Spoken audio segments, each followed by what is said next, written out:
on the way, when I said goodbye to him on the way back, he said, would you, I'm talking about whoever the guy is in the Machabe age. I told him I was leaving, said to the Shalom, and he said, Abba, can you take a couple of men on board? And I said, how can I take men? You know, they have to be in uniform. Oh, we're all in uniform. He said, well, what do you want? A British sergeant? Do you want an Australian captain? Do you want an airman first class in the New Zealand forces? Apparently they had uniforms for everybody. You know, it was very impressive, both that phone and the fact they had all kinds of uniforms. I'm not absolutely positive that we did. In all likelihood we did, but that's a little vague in my mind. I don't remember that, but I was fascinated by it. Because we had to stop in Greece again for refueling. We wanted to send these two people not to France but to Greece. Oh, so it's very possible you did. Yeah. I think we did. I don't have. Now, you weren't involved in any way with sending guns over to Palestine? No, just the radio. Just the radio. Now, just a second. I don't know what was in it. Those suitcases were so heavy. I don't know what was in those suitcases. They told you they were radio. No, I know some of it was. Yeah, some of it was, but the other, but you know, it was heavy enough. I don't know whether radio tubes weighed that much. All kinds of. I don't know what you need. You know, it's the transmitting equipment. You know, some of it is heavy. Yeah, it's very heavy. Yeah, it's heavy stuff. So it could have been. I assumed that that's all it was. I think I asked them that, and they said there was no arms, because that would really compromise me. Radio equipment, you know. You might get away with. Yeah. You have to speak to God. Yeah. But did you know any people who were involved in sending guns to Palestine? At that time. Or any time during this period, you know. No, not that I know of. Zev was very, very busy. He was doing a lot of other things, and he was speaking to a number. You see, what he would do is just what I'm talking. The way I got that Jeep was the way he might do. When you went to this quartermaster place that I described with the flour, it was a place that was at a mile big, because all of the European supplies, this is the point of it, all the European supplies were being sent to the docks of Marseille, see, for transshipment for the invasion of Japan. See. Now, what happened, of course, is during this period, perhaps there may have been rumors and so on. You had the feeling that, you know, most of that stuff would end up in the French black market. That's what you felt about it. So nobody was above taking stuff for there. You know, I remember we had a Coke machine in our apartment. You know, how we got the Coke, I didn't know. It was my doing. My roommate was the general secretary, so he had everything. But you know, not everybody has a Coke machine in his apartment. But that was the kind of thing that you get, you know, from quartermaster, because you figure, who's going to send a Coke machine to Okinawa, you know, that sort of thing. Yeah. So it was that kind of supply. I would imagine that this was non-armament, you know. But I could imagine that out of that stuff here, a few Zev must have picked up some stuff too, because he'd say to the Jew, you know, how about 6 machine guns or something? Nobody understood. Yeah. But you weren't involved in any of that. Now, this has taken us up to summer of 1945.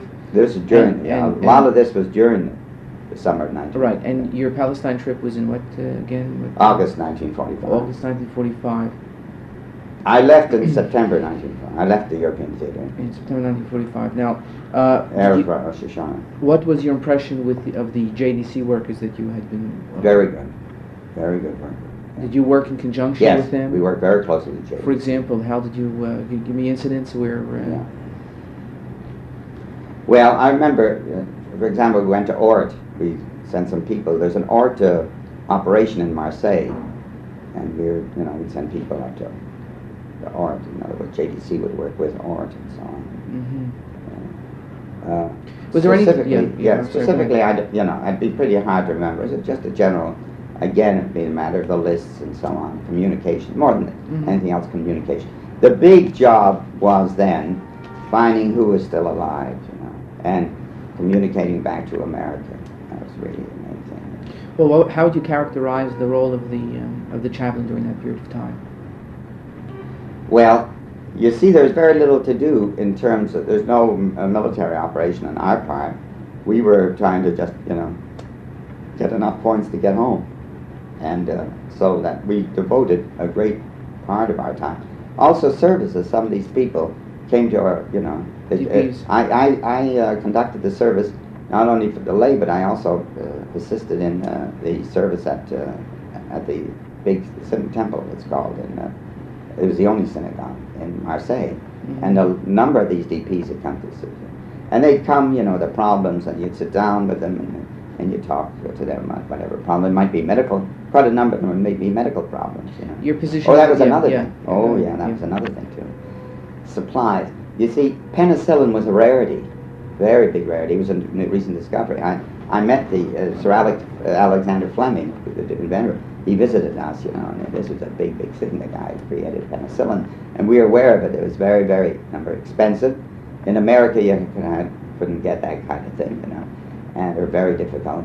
And it was to be used for our own men. Now, that was the kind of thing. We're talking about signal stuff. We're talking about arms, which I didn't know about. At least I said I didn't know. I don't remember. I kept it out of my mind. And then medical supplies. That was a very, very big thing. Medical supplies. Again, you pick up a Herman, Sergeant Goldstein, from medical supplies, you pick up the stuff. Incidentally, there's a great deal of marché noir, great deal of black market, these fellows going on at that time. Amongst the Jews? No, just general. Just general. A lot of stuff, you'd, if you go down the Cambière, the main street of Marseille, you'd see the French selling our, Lucky Strikes, it's obviously they've got, in the street. So you're very much aware of it. And there's some men who were made enough money to retire on it. But you were taking this stuff for the so we were using it. But I would underscore the medical thing. It was quite a big thing. I've forgotten about it. As we talk about it, remember. Who needed this in particular? The people generally? DPs generally? A DP would go to the doctor and, whatever has, and he says, you need it, let's say, some eye problem or something like that. He says, I don't have the medication, but that's what you need for this. See? So they would come to you or JDC? Me. Well, they might come to JDC, I don't know. I don't know specifically what they did. But, somebody would show up in my office. There'd be a number of people show up in my office, and they'd be DPs, and they'd say, can I get this, and I'd pick up the phone and say, one of my boys, can you get that kind of thing. But incidentally, they did not necessarily only come to me. It was known that Sergeant Goldstein or something was in that thing, so they might communicate directly with him. In other words, we did involve a number, and that was one of the important roles of the chaplains. We did involve a number of our men, enlisted men, in their problems. So they helped out. They got supplies, and there were, of course, a lot of children. Well, what happened? For example, parachutes. The parachutes are made of silk. Mm-hmm. If the women needed clothes, you bring home a couple of parachutes, surplus parachutes, and you cut it up and made 50 dresses. That sort of. That's what I'm talking about, supplies. You don't know, think of that. Yeah. So that there was uniqueness in your role, that you were in position to. Did you have to get this Sergeant Goldstein to get the material? Would he have initiated this on his own? Would he have a good position to... Both. Our main role was insensitizing, if I can use that horrible word, to them, to the we talk about it Friday night afterwards. We talk about, we got to help these people. But generally they wouldn't have done it on their... They wouldn't have taken the initiative. No, they didn't know about it, They'd have no way of knowing. Except you'd be sitting here, at services, and you'd be sitting next to DP, and you'd start to talk. So there could be that direct communication as well. But these guys would not necessarily have to come to services, Mm-hmm. So you got the people who weren't only in services, but generally... the key people, I'll give you an illustration of Army procedure, which has nothing to do with this, but it just gives you an indication. When I was stationed at Fort Dix, I was in a car going to New York, and I saw a colonel with a finance officer on it, the star, the diamond.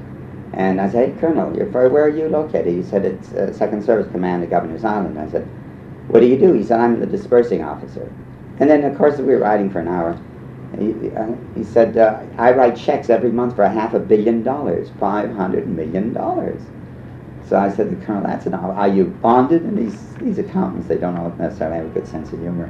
He said, oh, of course I'm bonded. He said, but of course, Chaplain, you ought to know this. I can only write checks up to $6 million. I said, whom do you write to? He said, well, we buy, say, 50 aircraft from Republic Aviation, you know, where it is from Grobman Aircraft, and the check might be $110 million, you know. He says, you know, a big check over $6 million, he said, I have to call Washington. Up to that I can do myself, because I'm bought it. I said, whom do you speak to in Washington? He says, oh, Sergeant Goldstein, you know, that sort of thing. This is a funny thing, you know. Sergeant Goldstein, is it okay to write this $110 million check, you know? Well, that's a very revealing thing, because it reveals to you that the way things are done in the Army are not through the officers. A simple illustration. Year 1, Seder 1. Seder 1 was at Fort Dix. I needed eggs, I needed all the supplies. So what I did know, I was a neophyte. I went into the mess officer, captain, whom I didn't know particular. My name is Lieutenant Kertzer, chaplain. I said, I need 12 dozen eggs. So he said, fine, fill out the form, there's all, you know, that sort of thing. And it may be yes, maybe no, we'll have it, you know. And you may get it after Pesach and so on, you know, that sort of thing, all the stuff you needed. And it was a routine, it was a very involved thing, see. But next year, see, already when I was overseas for the next Seder, you see, say Marseille, who bothers to go to the mess officer? Again, you go to the Goldstein, the big Goldstein, said, buddy, send me over this. Not eggs, we couldn't get that, it's the story I described. But you know, whatever the supplies were. And, you know, there are a lot of things go on. For example, we needed wine for Pesach. So they deliver, I'm only a captain, they deliver the colonel, not the Fay, one of his buddies, who was a lush, and he drank the whole wine up before Pesach. Wine, I drank the whole wine. So he was sent from Corsica. Oh, he just said drink the wine up, you know. So what we had to do is, you know, I had to go out again, you know, you get the chanetza, so to speak. Yeah. You did it. Now you don't fill out forms anymore. You go to the key mess sergeant, and you know he takes care of you. So you walk into the kitchen and say, buddy, this is what I need. Well, this is that kind of informal operation, which you knew when you had a little sophistication about the Army, enabled you to do things medically, food-wise, transportation-wise. Did you help them with transportation? Yes, sure. That was another thing. Suppose a fellow needed to get into Marseille to a doctor or something like that, you know, or meet a relative or something like that. Because they weren't permitted at that point to move around. No, so they're right there. So you had to provide transportation. Transportation be another one. Again, they're not too extensive, but you know, when it was necessary. Were there any other aspects that you were involved with? I think no. What I'm doing here is deliberately trying to convey things that were not in with an H. With an H brings some of the sense of it in, but not complete. You know, more than anything else is, you know, bringing comfort to them. You know, just to tell them, you know, I have a very beautiful story there of the old rabbi of Bialystok. Did you read the book? No, that's why I wanted to. It's a beautiful story. You know, we went on, this is described a little bit, but I'll give you the details of it. Okay. The war, there are 85 piers, docks, with shipload going out to the Pacific, either the men or, more importantly, men, the equipment, the arms and such. So there's a tremendous sense of pressure that the stuff had to go out fast. In Mittendrin, all of a sudden, out come these 650 Jews who are to be sent to Aliyah Aleph, you know, sent to Palestine. Now, the orders called for them to leave at noon on Saturday. This is something which we didn't help, but it's an interesting story. A couple of the leaders come to me and say, Shabbos, we kept Shabbos and kosher in Buchenwald in Marseille when we were liberated. The Americans make us leave on Shabbos. I said, look, these are life and death questions, you know. Every few hours another ship leaves, you know. Yeah. The schedule calls for you to leave at this particular time. And they said, well, you know, you're supposed to try. You're supposed to, you know, the shasat chak, it's emergency, you had to do it. They said, no, these fellows said. I can't recall, I think a couple of them were rabbis, I'm not sure. And the old man, too. Now, he was sick, he wasn't involved in, I'll tell you, the Bialystok man. But they said to us, the din is that you're supposed to exhaust every remedy. I said, I've exhausted the remedy. I've gone to the port major, who was one of my men, who was Jewish, and I said, look, can you move this to Sunday? Any other day to Sunday? And he said, absolutely not. So, from my mind, I'd exhausted. They didn't do this. They went over my head. They go to the commanding colonel, the commander of the port, battalion, the port, you know, and there was a port battalion, but I think the port battalion man I went to, somebody over him in charge of the whole port, the director of the port, he was a full colonel, and they said, they told him just that, what I'm just telling you. Said, are you going to make us violate the Sabbath? And he moved it to Sunday. What can I do? Shows you that was one case where the chaplain didn't work. The beautiful story that I tell was they told us when we got on board, there's a baby, brand new baby that was born. This woman had hurried up because no pregnant women were allowed on that ship. This is the legal ship. That's the legal ship. Yeah. The illegal ship I wasn't permitted to go. I didn't see her. And Zev went, I think Shimon went out. Shimon saw it, but I didn't see that. But I went on board, and there's these, as I say, the Buchenwald 300 were on there, and they said, you know, they didn't blame the Nazis. They said they were simply the instruments of God to punish the Jews for their lack of adherence to, you know, they weren't pious enough. Well, so they told us that if you go into cabin so-and-so, that there's a great, you know, tzaddik there. And we were in, I think about 8, 9 of us, officers, and maybe a couple of enlisted men, so I think about 8 of us. We went in there, and they're sitting propped up in the bed here like this. The fellow with the flowing beard, he looked like Moshe Rabbeinu, I'm telling you. He was a Rabbi Bialystok, but he was sick, and they practically had to carry him on. He was, I'd estimate, in his 80s. And his main interest was in dying, you know, in Eretz Yisrael. And we all went, shalom, and talked to him in Yiddish. You know, we only took the fellows who could talk Yiddish. We went in and greeted him and so on and wished him well. And we went out, you can just picture a cabin door, you know.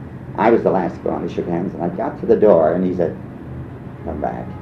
He said, I'm going to, you know, I'm a clean-shaven guy, of course. And he called me Rabbi, you know, something. He said, I'm going to Eretz Yisrael to die. Something like that, you know. Yeah. It didn't express exactly that way. You're going with God's help back to America to live. He said, let's the Bakosha. He said, bench me. You know, I couldn't get over it. You know, how could he ask me to bench him? You know? He said, if it weren't for you American Jews, he said, there's no reason to live in Buchenwald. He said, only the thought that somewhere in the world there are free Jews. He said, you kept us alive. You know, the thought of you sustained us. And the thought that you were coming and so on sustained us. That's why I want me to mention it. It's very beautiful. I think that's about all outside the book, unless you can pry it loose from somewhere. Did you work within any camps itself? Oh, we visited camps. Which camps do you mean? Well, any camps. Which camps were we went? We went to both camps. To both we went to the one outside Marseille. Actually, is where is a staging area. The troops that we're talking about, who went to Paris, who went to Japan, you know, to the Pacific-bound troops, were located about near Aix-en-Provence. There are 3 camps there. And that was my, if they had a Jewish chaplain, okay, if they did. There are also some field hospitals there. There were Jews involved. So I used to come, I was the chaplain to cover those 3 staging areas. Now next to that, one of those staging areas was the staging area for the DP, so, you know, I covered all 4. One of the big things they'd say, give us a ride to town. That was a big thing for I wouldn't give it to them, you know, we're not supposed to, unless they, there's some kind of emergency. You weren't one of the first chaplains into these camps. Well, I was the only chaplain. Hasselcorn and I. So which camp are you talking about? In Marseille. Yeah. So there were no other chaplain. So that what was your experience within the concentration camps? Well, you're talking about concentration camps. Yeah, you weren't. No, I'm not talking what about? I didn't get to know. I got to know. I wasn't near Germany. Near Germany. What about after the war. What about the DPs? You These are all DPs in that staging area. Right, These are DPs. The ones I most clearly identified were the ones from Buchenwald. I don't know why. And what happened to those from Buchenwald? Well, they are the ones, you know, first of all, they'd come to you and ask you, you know, get us on the ship. You know, that was a big thing. You know. You're talking about protect you. Help us, you know. And but I'd say 95% of the problems had to do with communicate with our relatives to tell them that we're still alive. What about packages? Were you involved in that business? Sending over from where to where? From American Jewelry, sending over packages? No, because this is too early. I left, you see. Most of the activity took place after I left. Yeah. My successor, Abe Hasselkorn, did a lot. Okay. And his assistants. Incidentally, our assistants were, when I talk about our assistants, had a lot to do. I mentioned in my book Saul Loeb. I don't know. Now, Saul Loeb remained after me. Saul Loeb. He is with Philip Morris right here in town. He's down at 100 Park Avenue. He's just around the corner here. Saul might be able to tell you some more stories. He's the public relations director for Philip Morris, which is a Jewish company, isn't it? They own Miller High Life beer and so on. That's interesting. They're at 100, that's just one block down from Grand Central. Well, you think I should go without an appointment? Well, no, I would call him. He can be in Europe, you know. Okay. Go downstairs, call Philip Morris and ask Saul Loeb and say, as a matter of fact, I might go down with you when we leave, and I'll call him, I'll say hello to him. Okay. Find out whether, I can't recall how long afterwards he stayed, but then he was probably the chaplain to my successor, and when my successor came, can't even recall which one it was. You said Hasselkorn. No. Oh, well, Hasselkorn, we were both there at the same time. I think Hasselkorn took over my duties. There was another chaplain. He was there, I met him there. Was he, are you talking about Breslin? Yeah. Yeah. Or Washington? Yeah. Yeah. Well, he was there just as I, but was he in the Army? Or was he? Yeah. JWB. Yeah.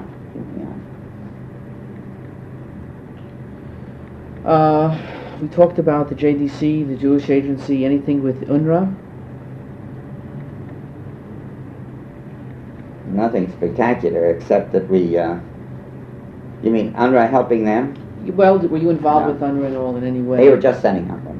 Yeah. As a matter of fact, I told Gary Bernstein, my assistant, he was one of these operators. He's got a terrific job. He's a school teacher now. Has a very big job. But, he's the guy who introduced Smirnoff vodka here to this country. He's quite a guy. He got this job through the army, through Marseille. But at all events, he was this kind of operator at all kinds of things, you know. And, footmen in the house. We had a 7-room apartment. All of this towards the end of the year, because I was his roommate. But and I had to go home on emergency leave. My father died. He wrote me out an order and signed a General Rattay, R-A-T-A-Y. General Rattay was an idiot. A real idiot, you know. He cared about horses and women, you know. This is a part that's not in my book, but it's, you know, it's incredibly the way, you know, Watergate happened every day in the army, you know. When we seized Marseille, they took over. They captured generals and their mistresses. So what did they do with the mistresses? They kept them in their homes and they took over them. The generals our generals took them over, you know, with his horses and stuff. But that general, I tell you, that's what he's interested. These are generals, not field generals. These are generals at headquarters, you know, supply headquarters. Like it's called PBS, Peninsula Base Section General. And Rattay was his boss. And Rattay would, you know, I picked up the phone. There's a general on the phone, and he'd say, "Is Gary in?" I said, "Yeah, he's taking a shower." Ask him what the UNRWA means. He didn't know what UNRWA meant. Oh my goodness. The guy came and just says, "I'm from UNRWA." He didn't know what it was. What is UNRWA? What does UN stand for? He didn't know. This is a general. He was the commanding general of all southern France. Everything south of Paris belonged to him. So when you say what we did for UNRWA, at least we told the general what it was. That's how I know that we didn't have anything involved in it, because it was near the end of my tour of duty. Was there anything else on this period? I think that's it. Okay, fine. Thank you very much.